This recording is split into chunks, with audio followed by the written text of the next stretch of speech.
Assalamualaikum warahmatullahi wabarakatuh. Alhamdulillahi rabbil alamin. Wa usalli wa usallimu ala habibina wa nabiyyina Muhammadin wa ala alihi wa ashabihi wa man tabi'ahum bi ihsanin ila yaumiddin. Rabbi syrah li sadri wa yassir li amri wahlul 'uqdatam min lisani yafqahu qawli.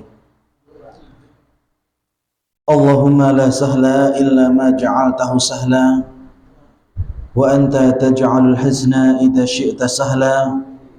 Allahumma 'allimna ma yanfa'una wanfa'na bima 'allamtana wa zidna 'ilma ya rabbal alamin. Bapak Ibu sekalian, para hadirin dan hadirat yang insyaallah dirahmati Allah Subhanahu wa taala. Alhamdulillah, di kesempatan malam hari yang berbahagia ini, di hari Senin malam Selasa, di malam ke-16 dari bulan Rabiul Akhir 1445 Hijriah, kembali Allah Subhanahu wa taala mengumpulkan kita di masjid kita yang kita cintai ini dalam rangka thalabul ilmi, belajar ilmu agama, mengangkat kebodohan yang ada di dalam diri kita.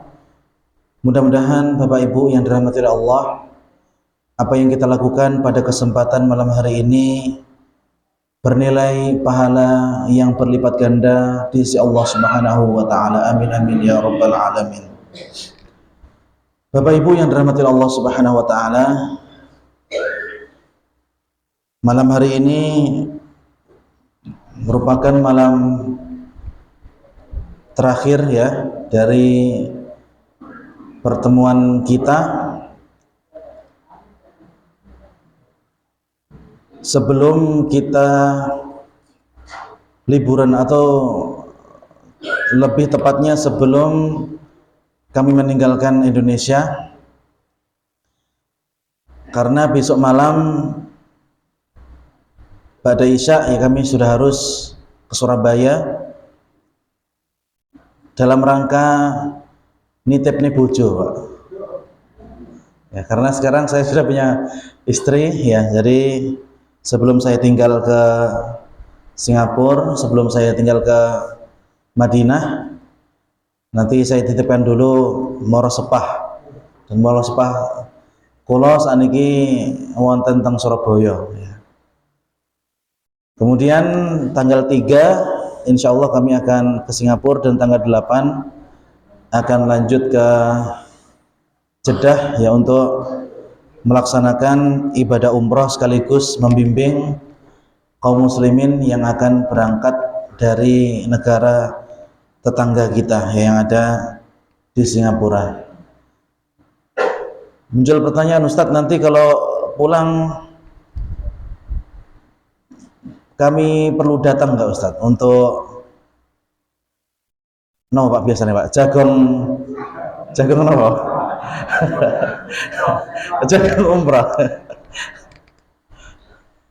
Bapak Ibu yang dirahmati Allah Subhanahu wa taala, kalau bagi saya ya, haji dan umrah itu sudah seperti rutinitas Pak ya.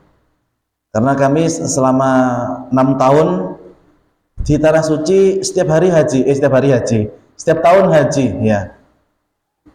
Kemudian umrah itu kadang-kadang sebulan sekali, sebulan 2 kali, bahkan pernah seminggu 4 kali Pak saya umrah ya. Jadi bolak-balik dari Tan'im menuju ke Masjidil Haram, kemudian tawaf, sa'i, tahallul dan seterusnya. Kalau setiap saya pulang umrah yang seperti dulu ya, yang 1 bulan sekali, kemudian teman-teman saya di Madinah banyak, jamaah saya di Madinah banyak, kira-kira mungkin keuangan saya saat ini minus Pak ya. Karena setiap akhir pekan harus mengadakan tasyakuran ya. Jadi jawaban dari kami nanti setelah kami pulang umroh, ya panjenengan tidak usah repot-repot, ya tidak usah repot-repot keroyo-royo datang rombongan ke rumah kami. Tapi bagi sebagian jamaah sing ngajeng nilai jajan Arab nggih monggo, ya sing ngajeng nilai jajan apa? Jajan Arab nggih monggo, silahkan nanti datang setelah kami pulang dari Tanah Suci. Insya Allah nanti ada, walaupun sedikit ya. Insya Allah mudah-mudahan nanti ada jajanan Arab walaupun cuma sedikit. Kalau air zam-zam masih ya, di rumah masih ada. Kalau mau minum air zam-zam monggo, sekarang pun masih ya di rumah. Panjenengan yang mau minum sing dereng ngrasakaken, Pak. Sampun nanti ngrasakaken sedaya. Alhamdulillah nggih sampun lek ngoten. Ya, air zam-zam juga seperti itu rasanya ya. Tapi memang di situ ada barokah. Sebelum minum air zam-zam kita disunahkan untuk berdoa, kemudian meneguk air zam-zam sebanyak 3 kali. Sebenarnya toyo yang panjenengan unjuk saat ini itu juga disunahkan. Tidak sekali teguk langsung habis ya, disunahkan 3 kali tegukan ya. Tapi air zam-zam karena memang dia merupakan mata air yang muncul dikarenakan kejadian tertentu ya.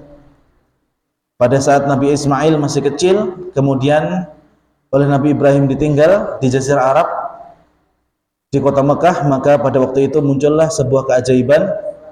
Allah Subhanahu wa taala mengutus malaikat Jibril untuk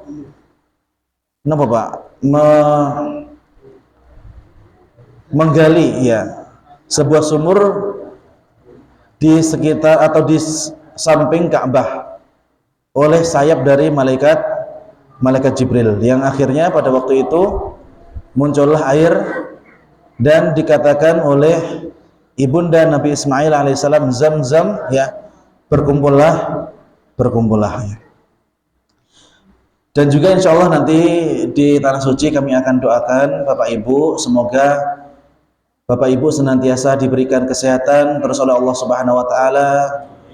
Mudah-mudahan dipanjangkan umurnya dan mudah-mudahan diluaskan rezekinya supaya bisa berangkat ibadah umrah dan ibadah haji. Amin amin ya rabbal alamin. Bapak Ibu yang dirahmati Allah Subhanahu wa taala, malam hari ini saya akan menyelesaikan materi tentang haudun Nabi sallallahu alaihi wasallam. Dan mungkin akan saya persingkat materinya karena saya nanti ingin mendengar banyak pertanyaan dari panjenengan ya, karena ini merupakan pertemuan terakhir sebelum kita atau sebelum kami pamit ya. Dan insya Allah nanti tetap ada Ustadz yang menggantikan Mas David ya, insya Allah ada ya.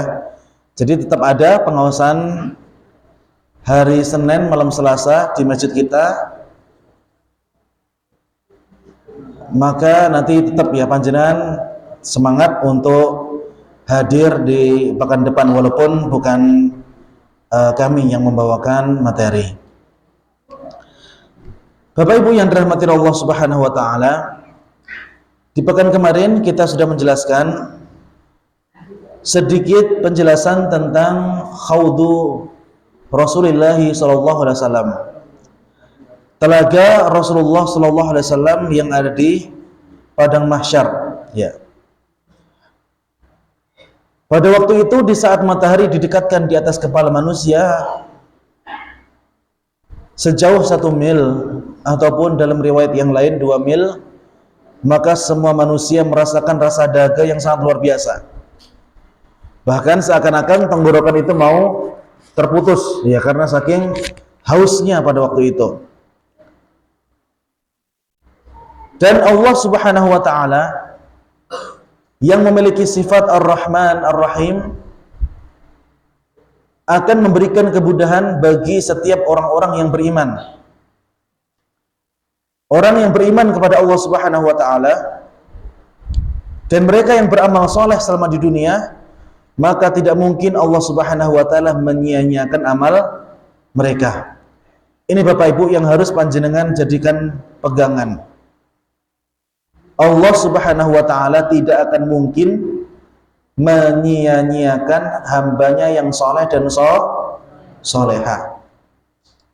Karena kapan kita tidak memiliki mabda ini, kita tidak memiliki pedoman ini di awal, maka kita akan qunut, kita akan berputus asa dari rahmat Allah Subhanahu wa ta'ala.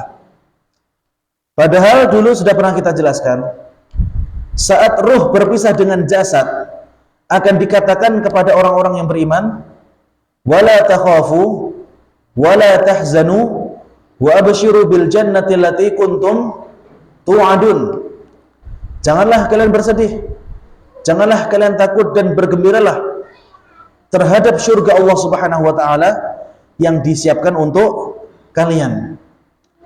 Maka Bapak Ibu, kaidah yang wajib untuk kita ketahui, yaitu barang siapa yang takut kepada Allah di dunia, mereka nanti tidak akan merasa takut dan khawatir di negeri akhirat. Dan barang siapa yang tidak takut kepada Allah di dunia, maka mereka nanti akan takut dan khawatir sejadi-jadinya di negeri akhirat. Maka beruntunglah orang-orang yang kemudian memiliki rasa takut kepada Allah Subhanahu wa ta'ala, sifat khauf, sifat roja. Hal ini akan memberikan kepada kita manfaat di dunia hatal akhirah, di dunia sampai di akhirat. Kemudian kita juga sudah menjelaskan bahwasannya luas dari ataupun sebelum itu, sebab Allah Subhanahu wa ta'ala memberikan telaga Al-Kautsar ini karena dulu Rasulullah pernah diajak oleh orang-orang kufar Quraisy saat putra-putra beliau meninggal, Abdullah dan Al-Qasim meninggal dunia. Maka Rasulullah diajak oleh orang-orang kafir, wahai Muhammad, engkau sudah tidak memiliki anak laki-laki lagi, lalu siapa yang akan melanjutkan risalahmu? Sesungguhnya risalahmu ini nanti akan terputus ketika kamu sudah wafat. Maka Allah Subhanahu wa ta'ala pun menurunkan surat Al-Kautsar, ya, surat yang paling kula lan panjenengan semua cintai, ya. Kenapa? Karena surat ini merupakan surat yang paling pendek dalam Al-Quran. Cuma 3 ayat. Inna a'tayna kal kautsar fasholli li rabbika wanhar inna syani'aka huwal abtar. Alhamdulillah, saya yakin tidak ada jamaah Masjid Nur Rahman yang buatan hafal. Ini kalau tidak hafal kebangetan nanti, ya. Bapak Ibu yang dirahmati Allah Subhanahu wa ta'ala, kemudian Rasulullah mengatakan, hal tadruna manil kautsar? Apakah kalian mengetahui apa itu Al-Kautsar? Maka para sahabat menjawab, Allah wa rasuluhu a'lam. Allah dan Rasulnya yang lebih tahu. Nahrun a'tanihi Rabbi azza wa jalla fil jannah. Telaga Al-Kautsar ataupun Al-Kautsar merupakan sungai yang akan diberikan Allah Subhanahu wa ta'ala untukku di surga, yang muaranya itu nanti akan mengalir sampai di padang mahsyar. Alaihi khairun katsir. Di telaga Al-Kautsar itu banyak sekali kebaikan. Aniyatuhu ka'adadil kawakib, cangkir-cangkirnya itu sebanyak bintang-bintang yang ada di langit, ya. Kemudian juga sudah kita jelaskan di pertemuan pekan kemarin, ketika Rasulullah SAW menjelaskan jarak ataupun luas dari telaga Al-Kautsar, maka beliau menyebutkan dengan beberapa riwayat yang berbeda-beda. Beliau pernah menyebutkan min maqami ila Oman, dari tempat dudukku ini sampai ke Oman, dari kota Madinah sampai ke Oman. Mungkin kalau misalkan panjenengan naik bis butuh waktu 2 hari 2 malam. Naik bis butuh waktu 2 hari 2 malam. Niku Trenggalek pundi, Pak? Trenggalek Medan. Trenggalek Medan berapa lama, Mas Agus? 3 hari 3 malam. Ya, lebih jauh berarti, ya. Kemudian dikatakan dalam riwayat lain, ma bainal Busra wa Saina, antara Busra yang ada di Irak, Wasaina yang ada di perbatasan Mesir. Imma ma bainal Ailah wa Makkah, atau Ailah sampai ke Makkah. Min maqami hadza ila Oman. Di sini Bapak Ibu, Rasulullah menunjukkan dengan redaksi yang berbeda-beda. Jarak antara Busra dan Saina, jarak antara Ailah dan Makkah, jarak antara Madinah dan Oman itu berbeda-beda Bapak Ibu. Itu berbeda-beda. Maka di sini sebenarnya apa yang beliau sebutkan ini bukan menjadi tahdid yang pasti tentang berapa luas dari telaga Al-Kautsar. Rasulullah SAW menjawab sesuai pengetahuan yang diketahui oleh si penanya, untuk memudahkan orang itu menggambarkan bahwasannya telaga Al-Kautsar itu memang luas. Ya. Jadi ketika misalnya Bapak Ibu bertanya ke saya, Ustadz, berapa luasnya misalnya kampus Universitas Islam Madinah? Kalau misalkan saya mengatakan seperti ini, dari Pantai Losari sampai ke Mall Ratu Indah, kira-kira jenengan tahu atau tidak? Tidak tahu, karena panjenengan mungkin belum berkunjung ke Makassar. Ya. Tapi kalau misalkan saya bilang antara Masjid Nur Rahman sampai Bendungan Tugu, kinten-kinten jenengan ngentosnya, sama seperti itu. Ya. Rasulullah SAW ingin memberikan gambaran, ingin memberikan jawaban berdasarkan pengetahuan si penanya. Bapak Ibu yang dirahmati Allah Subhanahu wa taala,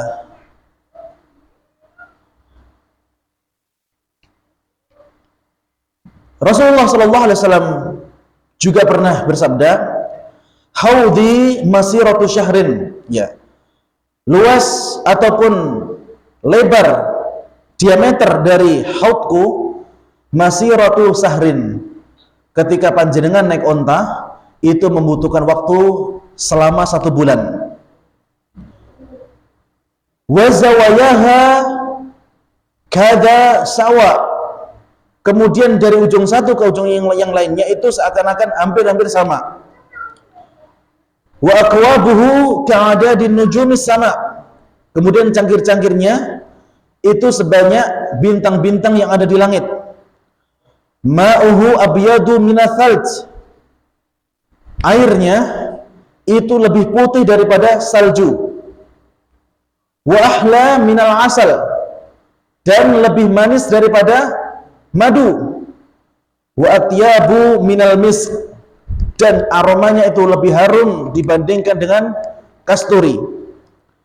Man syariba minhu syarbatan lam yadma ba'daha abada. Dan barang siapa yang meminum 1 tegukan saja, para jamaah sekalian, maka setelahnya mereka tidak akan pernah haus selama-lamanya. Dan ini nanti akan memberikan penghinaan kepada orang-orang kafir, kepada orang-orang yang murtad, kepada orang-orang yang mereka tidak mau menerima risalah Rasulullah SAW ketika mereka masih hidup. Maka nanti ketika mereka mendekati telaga Rasulullah, mereka akan dihalangi. Bapak Ibu yang dirahmati Allah Subhanahu wa taala. Sekarang pertanyaannya, ada berapa telaga yang ada di padang mahsyar Bapak Ibu? Ini belum saya jelaskan pekan kemarin, ya? Belum, ya. Pertanyaannya Bapak Ibu yang dirahmati Allah Subhanahu wa taala, ada berapa kira-kira telaga di padang mahsyar? Apakah ada telaga selain telaganya Rasulullah sallallahu alaihi wasallam? Pripun Bapak Ibu? Ada? Telaganya siapa? Sinten? Ahsantum. Betul. Kata Nabi SAW, inna likulli nabiyyin haudun. Sesungguhnya masing-masing nabi Bapak Ibu itu oleh Allah Subhanahu wa taala akan diberikan kepada mereka telaga di padang mahsyar. Dan ini merupakan kemuliaan bagi para nabi, mereka yang telah dipilih oleh Nabi, Bapak Ibu. Itu taruhannya nyawa, Bapak Ibu. Mereka yang dipilih oleh Allah Subhanahu wa taala untuk menjadi nabi ataupun menjadi rasul, itu taruhannya nyawa. Bahkan Nabi Nuh, beliau berdakwah alfasanatin illa khamsina ama, 1000 tahun kurang 50 tahun. Berapa itu? 950. Beliau didustakan dan tidak masuk ke dalam kapal Nabi Nuh kecuali hanya sedikit. Maka Bapak Ibu yang dirahmati Allah Subhanahu wa taala, nanti di haud, masing-masing haudnya para nabi itu ada yang memiliki pengikut 70. Ada yang memiliki pengikut 100. Ada yang memiliki pengikut 1000. Ada yang memiliki pengikut 1 juta. Dan telaga yang paling ramai, Bapak Ibu, dan yang paling padat dikunjungi oleh orang-orang pada waktu itu untuk minum, yaitu telaganya siapa? Rasulullah sallallahu alaihi wasallam. Ya. Bahkan Bapak Ibu, ada beberapa nabi yang mereka tidak memiliki pengikut sama sekali. Dan bahkan ada umat-umat terdahulu yang mereka dengan sengaja dan sadar, Bapak Ibu, membunuh nabinya. Siapa di antara nabi yang dibunuh oleh umatnya sendiri? Nabi Zakaria, Nabi Yahya.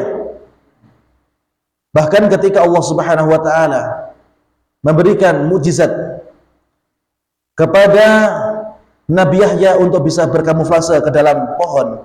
Ini salah satu mukjizat dari Nabi Yahya.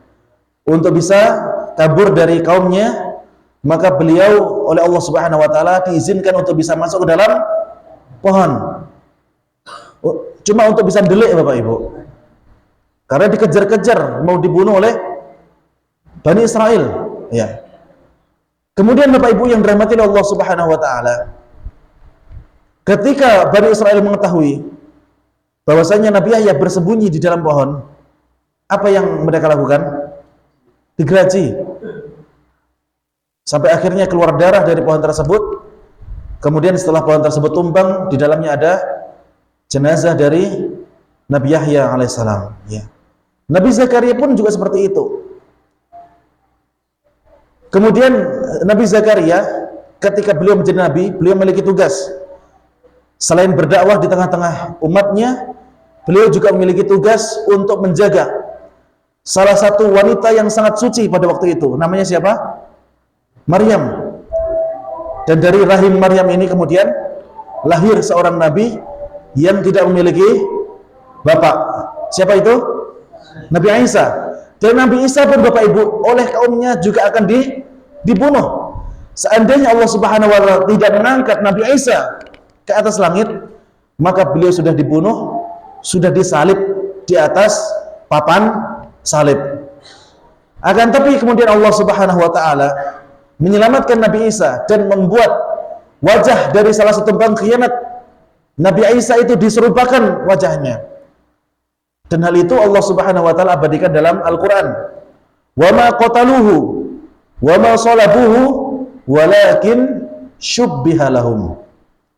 Dan mereka tidak membunuh Nabi Isa. Mereka juga tidak menyalib Nabi Isa.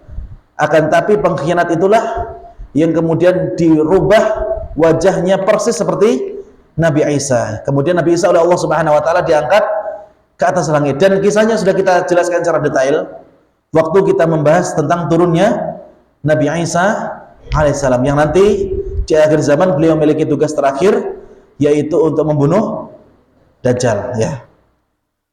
Bapak Ibu yang dirahmati Allah Subhanahu wa taala, itulah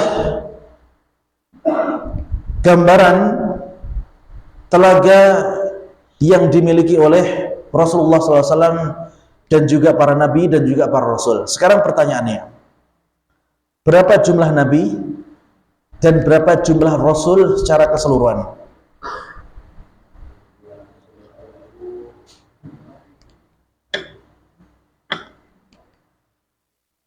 Berapa Bapak Ibu?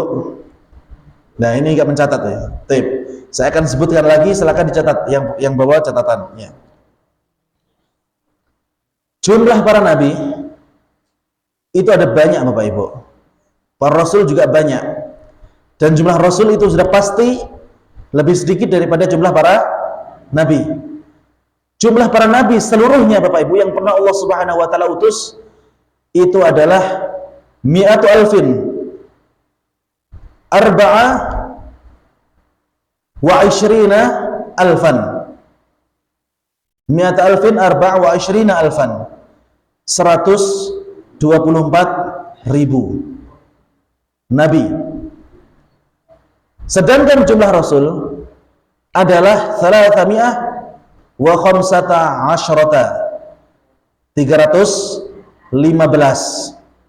ya. Jadi sangat tidak menutup kemungkinan Bapak Ibu bahwasanya di Nusantara kita ini dulu juga pernah ada nabi ya. Karena Allah Subhanahu wa taala tidak akan menghisab seorang hamba, seorang makhluk sebelum datang di tengah-tengah mereka basyira wa nadhira, seorang nabi yang memberikan peringatan terhadap neraka dan janji kenikmatan Allah Subhanahu wa taala tentang syurga.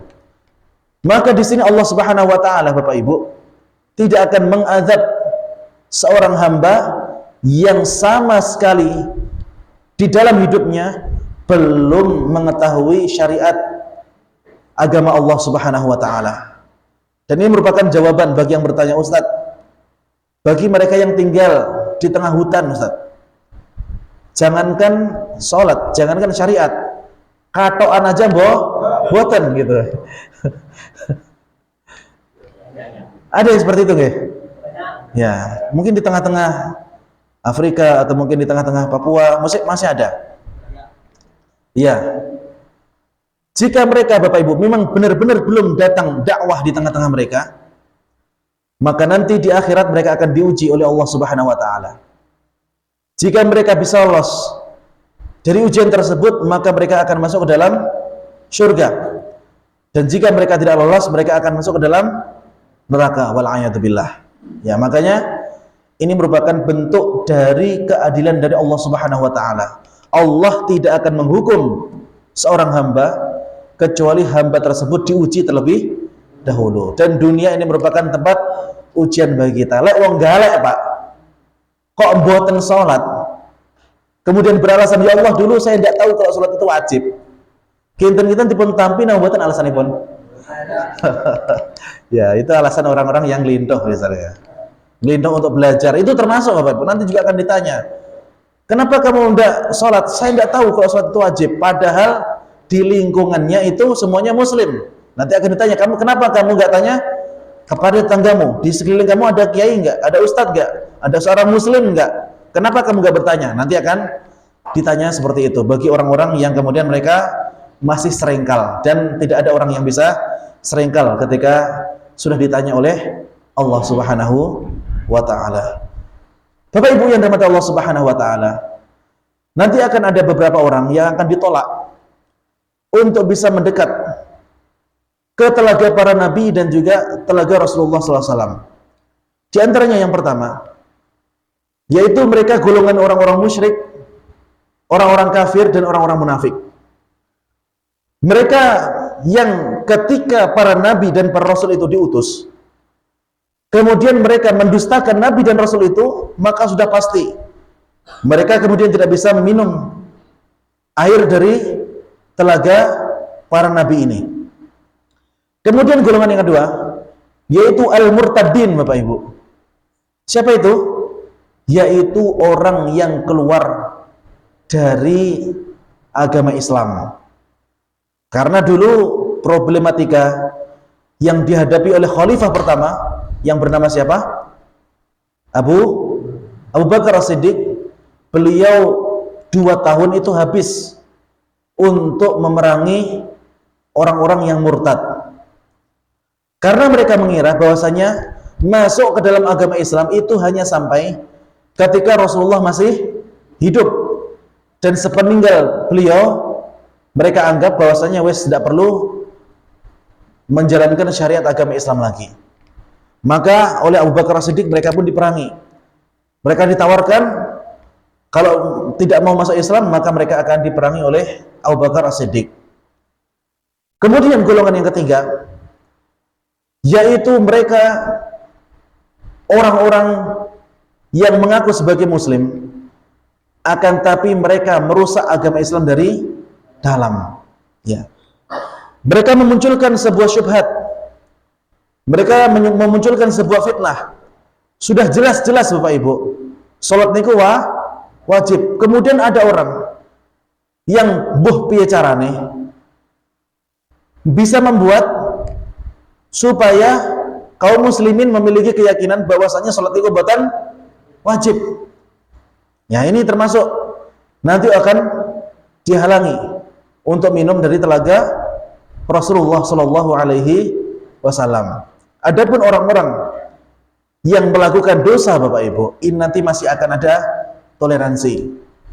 Setelah kemudian Rasulullah Shallallahu Alaihi Wasallam memberikan syafaatul udma, ya.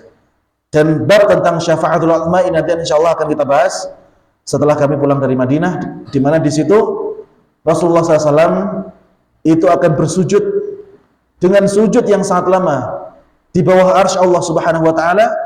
Kemudian Allah Subhanahu Wa Taala akan mengilhamkan sebuah doa yang belum pernah diucapkan oleh manusia ataupun malaikat, doa yang sangat indah yang kemudian membuat Allah Subhanahu Wa Taala luluh, kemudian mengatakan irfa' ra'saka ya Muhammad, wahai Muhammad, angkatlah kepalamu, is'al tu'ta, isfa' tusyafa', wahai Muhammad, mintalah, aku akan kabulkan, isfa' tusyafa', berikanlah syafaat kepada umatmu, maka nanti aku akan memberikan syafaatku kepada mereka. Dan ini Bapak Ibu merupakan bukti bahwasanya sebaik-baik nabi itu ya nabi kita Bapak Ibu. Sebaik-baik nabi ya nabi kita. Maka kita itu sangat beruntung umat akhir zaman ketika kita memiliki seorang nabi yang doa mustajab beliau belum dipakai Bapak Ibu. Doa mustajab beliau belum dipakai. Kalau nabi-nabi sebelum Rasulullah itu semuanya sudah menggunakan doa-doa mustajabnya, karena setiap nabi itu diberikan satu doa mustajab yang tidak mungkin Allah Subhanahu Wa Taala tolak. Dan kata Nabi SAW, wa ana udakhiru du'ai li ummati yaumal qiyamah. Bayangkan Bapak Ibu, saya menyimpan doa saya ini yang mustajab ini untuk umatku, dan nanti aku akan berikan kepada mereka pada hari kiamat. Ya, maka sungguh keterlaluan jika kemudian ada umat Rasulullah SAW yang tidak cinta kepada beliau. Makanya kita disunahkan untuk memperbanyak salawat kepada Rasulullah SAW. Kita disunahkan untuk terus belajar. Bahkan Allah Subhanahu Wa Taala berjanji akan mengangkat derajat orang-orang yang mau belajar ilmu agama, mau belajar syariat yang dibawa oleh Rasulullah SAW. Karena Bapak Ibu, perbedaan antara orang yang mau belajar dengan tidak itu seperti orang yang hidup dengan orang yang mati. Kata Rasulullah SAW, mathalul ladzi yadhkuru rabbahu wal ladzi la yadhkuru rabbahu mathalul hayyi wal mayyit. Perbandingan antara orang-orang yang mau mengingat Allah Subhanahu Wa Taala, mau belajar ilmu agama Allah Subhanahu Wa Taala, dengan orang-orang yang tidak mau, itu seperti orang yang hidup dan orang yang mati. Maka Bapak Ibu, panjenengan semua yang sudah hadir di kajian dengan semangat, dengan mengorbankan waktu untuk istirahat antara maghrib dan isya, insya Allah panjenengan semua nanti akan dimasukkan ke dalam golongan orang-orang yang akan mendapatkan kemudahan di negeri akhirat. Amin amin ya rabbal alamin. Ya, seperti yang sudah saya janjikan tadi, kita akan memberikan waktu yang panjang sekitar setengah jam ke depan dari apa yang saya sampaikan pertama kali, pertemuan pertama sampai sekarang. Kalau mau ada yang ditanyakan, ya sebelum kami pergi, monggo silakan untuk bertanya sepuasnya. Malam hari ini kita akan lost doll, ya, tanya jawab. Monggo silakan.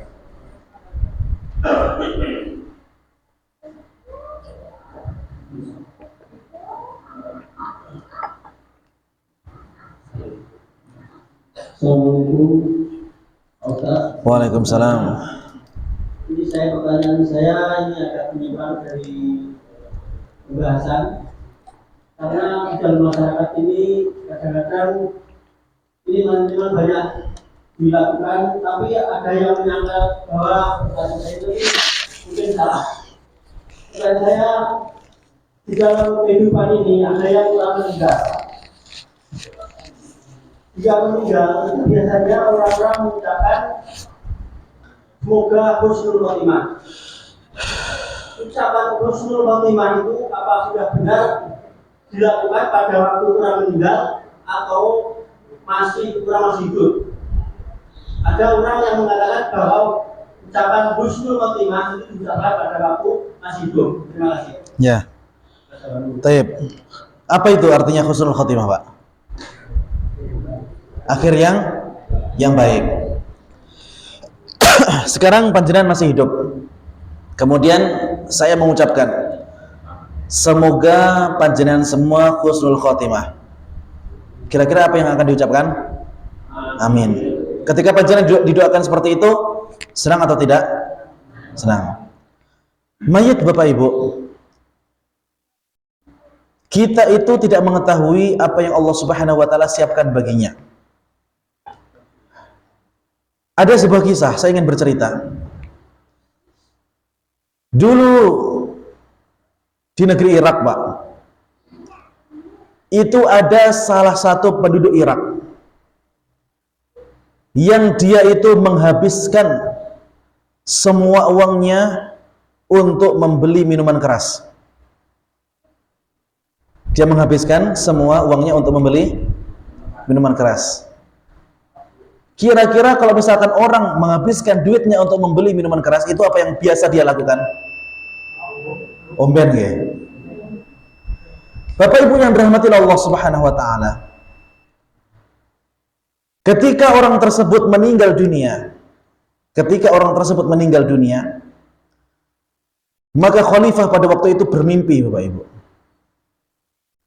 Bermimpi. Apa mimpinya? Bahwasanya orang tersebut mendapatkan kenikmatan yang sangat luar biasa. Kok iso? Orang tersebut menghabiskan uangnya untuk membeli minuman keras, tapi orang tersebut di dalam mimpi khalifah mendapatkan kenikmatan. Bapak Ibu yang dirahmati Allah Subhanahu wa taala, ternyata yang tahu rahasia dari orang ini cuma istrinya. Kemudian didatangilah rumahnya oleh khalifah. Kemudian ditanya, aku melihat dalam mimpiku bahwasanya suamimu mendapatkan kenikmatan yang sangat luar biasa. Padahal masyarakat mengenal orang tersebut adalah orang yang jelek. Kemudian istrinya pun mengatakan, sesungguhnya ini sebenarnya adalah hanya rahasia antara diriku dan suamiku yang mengetahui. Pada zaman dulu, sebelum kami pindah ke sini, artinya ini pendatang, Pak. Sebelum pindah ke sini, kebiasaan masyarakat itu mabuk-mabukan. Kemudian orang ini prihatin dengan kondisi masyarakat seperti itu. Akhirnya, supaya masyarakat buatan sakit mabuk-mabukan, Pak, setiap datang kerat-keratan miras, diborong sama orang itu. Setelah dia membelinya, orang tersebut tidak minum, akan tapi dihancurkan dan dibuang. Dan semenjak orang tersebut datang, maka sedikit demi sedikit berkuranglah orang yang mabuk-mabukan di tempat itu. Kemudian masyarakat pun mengecap bahwasanya orang ini adalah orang yang jelek karena dia yang suka borong minuman keras, ya. Maka Bapak Ibu yang dirahmati Allah Subhanahu wa taala, masyarakat ketika sudah melihat orang tersebut merupakan orang yang jelek, padahal di sisi Allah Subhanahu wa taala orang tersebut adalah pejuang yang berusaha untuk menghilangkan kemungkaran yang ada di tempat tersebut. Maka terkadang kita itu sebagai manusia memiliki batasan penglihatan. Kita hanya bisa menghukumi sesuatu yang nampak di depan kita. Akan tapi yang ada di belakang hanya Allah Subhanahu wa taala yang mengetahui. Makanya Bapak Ibu yang dirahmati Allah Subhanahu wa taala, betapapun kondisi dari orang itu, terkadang kita itu harus berhusnudzan kepada saudara-saudara kita. Kalau memang orang tersebut mungkin dulunya ahlu maksiat, kemudian kita ingin mendoakan semoga orang tersebut diampuni oleh Allah Subhanahu wa taala, kita berhusnudzon mudah-mudahan mungkin saja sebelum orang tadi meninggal dunia dia sudah bertaubat ya. Tapi Pak, kalau misalkan seandainya orang tersebut belum bertaubat dan ketika panjenengan tetap mendoakan kebaikan semoga orang tersebut diampuni dosanya oleh Allah Subhanahu wa taala, maka hal ini juga masih merupakan sesuatu yang diperbolehkan ketika orang tersebut beragama Islam ya. Karena Allah Subhanahu wa taala mengizinkan orang muslim untuk memintakan ampun kepada sesama muslim. Ketika muslim silahkan didoakan. Tapi lek non muslim nggih mboten. Kadang-kadang sekarang itu yang jadi masalah niki. Kepada orang-orang non muslim atas dasar toleransi berbondong-bondong donga nih, tapi kepada sama muslim malah mboten nate donga ini salah ya. Maka kita harus berusaha membalik sedikit demi sedikit.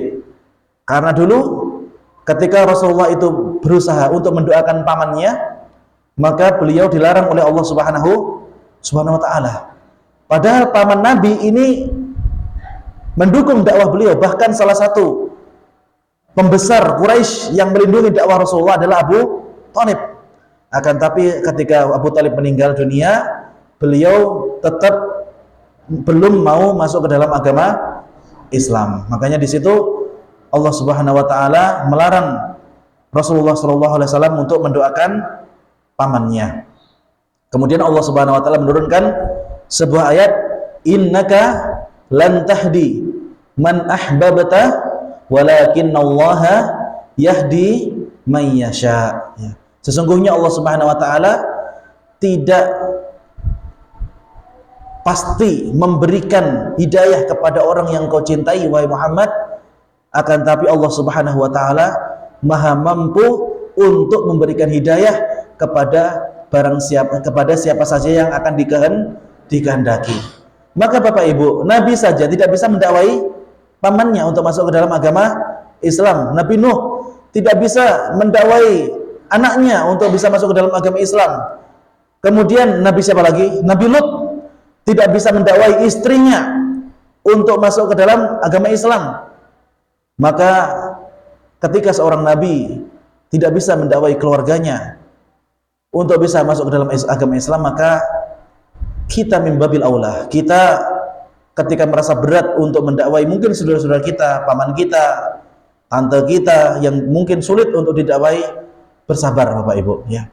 Karena kewajiban panjenengan bukan memasukkan hidayah, akan tapi kewajiban kita hanya mengajak. Lek purun nggih alhamdulillah, lek boten nggih pripun? Ya mesakne ya, lek boten nggih mesakne ya. Boten nggih? Ya. Moga silakan berikutnya. Saya honor.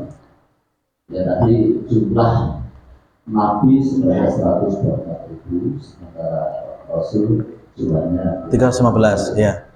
Nah, Islam mewajibkan untuk imami 25. dan yang Anas itu Ya. modul biasa. Ya. Ya, bagus banget. Ustadz, jumlah nabi banyak, 124.000. Jumlah Rasul 315. Tapi kenapa yang kita pelajari cuma 25? Sekarang Pak pertanyaannya. Siapa di sini yang sudah belajar sirah tentang 25 nabi dan rasul, angkat tangan? Belum ada. Belum ada.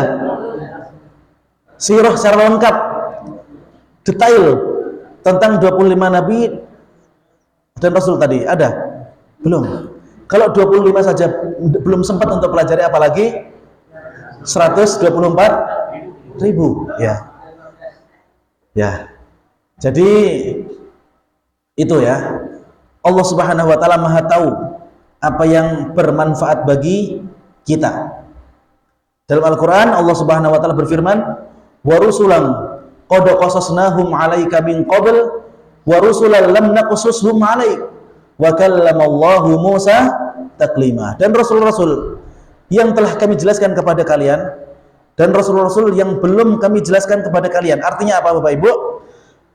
ketika Allah Subhanahu wa taala menjelaskan tentang 25 nabi dan 25 rasul, maka Allah Subhanahu wa taala Maha tahu ketika kita mengerti, bisa mengambil ibrah pelajaran dari 25 nabi dan rasul itu, maka itu sudah sangat cukup untuk menjadi pedoman kita ketika masih hidup. Coba seandainya ketika Allah Subhanahu wa taala mewajibkan kepada kita untuk mempelajari 124 nabi, ribu ya, 124 ribu nabi. Kira-kira mungkin kita nanti tidak sempat belajar fikih ya, tidak sempat belajar tafsir, tidak sempat belajar ini karena waktu kita habis untuk mempelajari sirah para nabi. Akan tapi Bapak Ibu, ketika nanti panjenengan sudah di surga, insya Allah panjenengan boleh meminta kisahnya kepada Allah Subhanahu wa taala. Dan nanti panjenengan mungkin akan mendapati bahwasanya di negara kita ini, di Indonesia, dulu pernah diutus seorang nabi, bahkan mungkin rasul Bapak Ibu. Karena Indonesia sangat luas, ya. Tidak mungkin kemudian kalau cuma satu nabi. Di Bani Israel saja, di Palestina, di Syam, itu banyak banget nabi yang diutus di sana. Masa di Indonesia satu tidak mboten wonten? Mungkin ada ya. Nah, penjelasan itu nanti kapan bisa kita dapatkan? Di surga Allah Subhanahu wa taala. Karena apapun yang kita inginkan, insya Allah nanti akan diberikan oleh Allah Subhanahu wa taala di dalam surga. Ya, seperti itu. Jadi tidak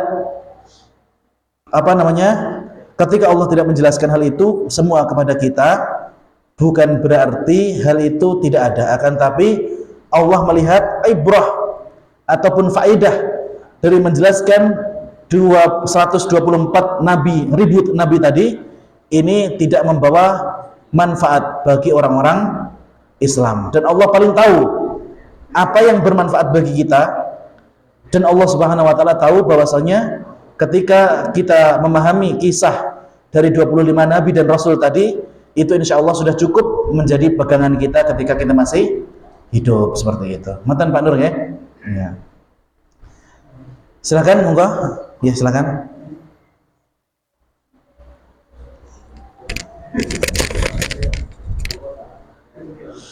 Mungkin pertanyaan pertama, apakah bisa kita lihat ketika proses menjelang pemberangkatan jenazah biasanya tingkat kesaksian dari yang asli itu, apakah jenazah ini baik atau buruk, apakah itu berpengaruh pada jenazah ketika Ahsantum, bagus. Bagus. Yang kedua, ini tadi apa namanya, berjenazah disolatkan oleh 40 orang yang mentauhidkan Allah. Iya, betul. Ya. Ahsantum, bagus sangat ya. Ustadz, ketika ada orang yang meninggal dunia, biasanya Pak Mudin tanya, jenazah punika saya apa awan? Awan apa saya? Awan apa awan? Awan apa awan saya? Bapak Ibu yang dirahmati Allah Subhanahu wa taala, sekarang pertanyaannya, ketika panjenengan menjawab saya atau awan tadi, itu memang benar-benar jujur, apa perkewuh kalau misalkan bilang tidak saya? Nah, ketika panjenengan mengatakan jujur, benar-benar memang ya orang tersebut baik, kita merasa kehilangan atas meninggalnya orang tersebut. Ketika kita mengucapkan saya itu berada dalam lubuk hati kita, maka kata Rasulullah SAW apa? Antum syuhada'ullahi fid dunya. Kalianlah wahai orang-orang Islam saksi Allah Subhanahu wa taala ketika masih di dunia. Artinya jika panjenengan mayoritas muslim mengatakan orang itu adalah orang baik, maka insya Allah di hadapan Allah Subhanahu wa taala orang tersebut akan termasuk orang yang baik. Tapi lek panjenengan perkewuh, nah niki wallahu alam ya. Karena yang paling tahu terhadap jenazah tersebut yaitu Allah Subhanahu wa taala. Misalnya ada orang kaya, Pak. Ada orang apa? Kaya. Dia ngebon wong 100. Untuk mengatakan kowe sangoni kan. Sangoni 100 untuk apa? Nanti ketika mudin bertanya, jenazah punika saya pawon harus teriak saya. Kira-kira seperti itu saksi settingan mboten ngoten niku. Settingan ya. Yang seperti itu tidak diterima oleh Allah Subhanahu wa taala. Tapi kalau misalkan memang jenazah yang akan dimakamkan itu jenazah yang baik, kemudian panjenengan memang keluar dari lubuk hati yang terdalam, jenazah punika saya, insyaallah di hadapan Allah Pak, itu adalah orang yang baik insyaallah. Kemudian berkaitan dengan mensolatkan jenazah, ini nanti kita harus pikirkan Bapak Ibu. Kenapa? Karena barang siapa yang disolati 40 orang, ya 40 orang dari ahlu tauhid. Sinten niku ahlu tauhid? Orang-orang yang tidak menyekutukan Allah Subhanahu wa taala. Orang-orang sing pun boten percados blas dumateng dukun. Nah, niki tasik kathah nggih harus diperbaiki. Kemudian orang yang tidak percaya lagi dengan khurafat-khurafat yang tersebar di masyarakat. Misalnya, lek omahe madhep rene, calonnya madhep rono, dadi kudu nyebul tembok. Ini termasuk khurafat Bapak Ibu. Atau misalnya, kalau misalkan ada burung yang terbang seperti ini, nah tandanya ini ada khurafat. Kalau misalkan yang menyolati itu adalah 40 orang yang terbebas dari syirik, terbebas dari khurafat, terbebas dari tahayul Pak, terbebas dari ini, 40 orang menyolatkan, maka kata Allah halat syafaat yaumil qiyamah. Orang tersebut halal syafaatku, mesti tangai syafaat. Nah sekarang pertanyaannya, saat ini panjenengan yuswane pinten? 60, 70. Sekarang pertanyaannya, di sekeliling panjenengan kira-kira sudah ada 40 orang yang siap, 40 orang yang tidak menyekutukan Allah, sing boten percados teng dukun malih, sing boten percados tahayul, kira-kira 40 orang wonten apa boten? Boten. Boten apa wonten? Nah, lek boten panjenengan harus siapkan niki, Pak. Panjenengan harus siapkan dari sekarang. Lek saged semua orang di Perumnas Kelautan, panjenengan buatkan diklat. Diklat pembersihan akidah ya. Ya, ini penting ya membuat ini. Ya, diklat pembersihan akidah. Kalau daurah ini mungkin orang-orang takut nanti ini kok berbau-bau Arab gitu. Ya udah diklat lah atau apa. Ya. Diklat pembersihan keyakinan misalnya gitu ya. Nah, bisa seperti itu.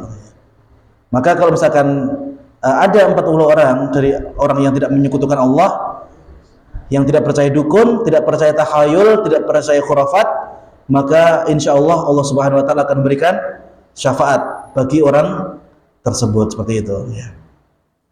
Moga berikutnya masih ada? Oke, silakan Pak.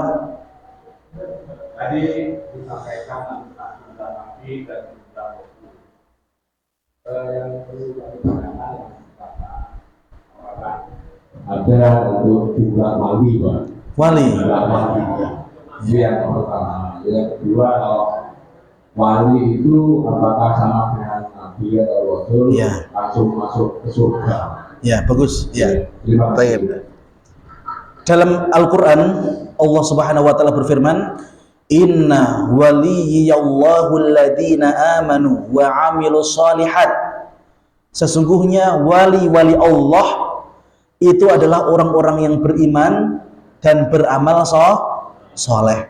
Kalau panjenengan Pak mendengar ada kata wali kayak boten sholat, kinten-kinten niku soleh napa boten? Tidak. Panjenengan mendengarkan kata wali tapi udo, ada orang yang diklaim wali tapi kemana-mana tidak pakai baju, cuma pakai celana pendek ataupun bahkan ngapunten ya, pakai celana dalam saja keluar rumah jalan-jalan.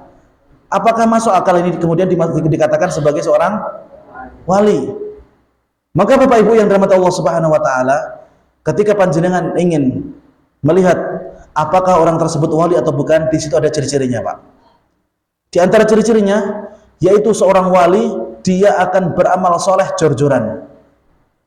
Salatnya mantap, zikirnya mantap, salat sunnahnya mantap, tahajudnya mantap, sedekahnya mantap juga ya. ngaku wali enek kotak infak ratong lebokne biya. Apalagi ada yang ngaku wali kemudian santrinya sendiri di apa aneh ya. Maka Bapak Ibu yang dirahmati Allah Subhanahu wa taala, itu ciri yang pertama wali. Kemudian yang kedua, Pak, wali itu atau orang yang mendapatkan karomah dari Allah Subhanahu wa taala, dia tidak pernah cerita kepada orang lain. Akan tapi mungkin saja orang yang melihatnya cerita boleh, tidak apa-apa. Tapi orang yang memiliki karomah, dia dilarang untuk menceritakan karomah yang dia miliki. Kalau ada misalnya, aku wali, aku iso ngapa misalnya, iso miber misalnya, itu bukan wali Bapak Ibu ya. Ya. Maka ketika seorang itu dia mengatakan sebagai seorang wali, itu sudah bukan ciri-ciri dia wali. Tapi kalau orang lain yang mengatakan dia wali, ini tidak masalah. Ya. Kemudian wali itu tidak bisa menunjukkan karomahnya kecuali atas izin Allah Subhanahu wa taala, seperti itu ya. Ada sebuah kisah ya. Dan ini merupakan karomah yang Allah Subhanahu wa taala berikan kepada Umar bin Khattab ya. Enggak tahu sudah pernah saya jelaskan di sini atau belum. Dulu Sungai Nil itu enggak mau mengalir. Kemudian Amr ibn al-As, gubernur di Mesir pada waktu itu, berbicara ataupun laporan kepada Khalifah Umar bin Khattab. Maka Umar bin Khattab pun menulis surat ya. Wahai Nil, jika engkau mengalir karena atas izin Allah Subhanahu wa taala, maka mengalir sekarang. Tapi jika engkau mengalir atas kemauanmu sendiri, maka jangan engkau mengalir selama-lamanya. Karena pada waktu itu Bapak Ibu, tumbal dari Sungai Nil itu adalah wanita cantik, harus disuruh perawan cantik, perawan ya Pak, disuruh lompat dari tebing, kemudian meninggal cerot, baru airnya mau ngalir. Maka di situ Khalifah memberikan surat, kemudian masyarakat Mesir dikumpulkan, kemudian Amr bin As membacakan surat dari Khalifah itu, kemudian dilemparkannya ke Sungai Nil. Maka ketika itu Sungai Nil mengalirkan airnya, dan air tersebut belum pernah surut sampai sekarang. Itu merupakan karomah dari Umar bin Khattab. Dan Umar bin Khattab tidak pernah keluar-keluar Pak, saya ini wali, aku wali. Wali itu tidak seperti itu ya. Wali itu dia memang memiliki keistimewaan di hadapan Allah Subhanahu wa taala, akan tapi dia tidak memamerkan. Ya itu intinya. Kalau dia masih pamer Pak, itu wali nama nih kok. Ya gitu ya. Gitu. Masih ada? Kenapa?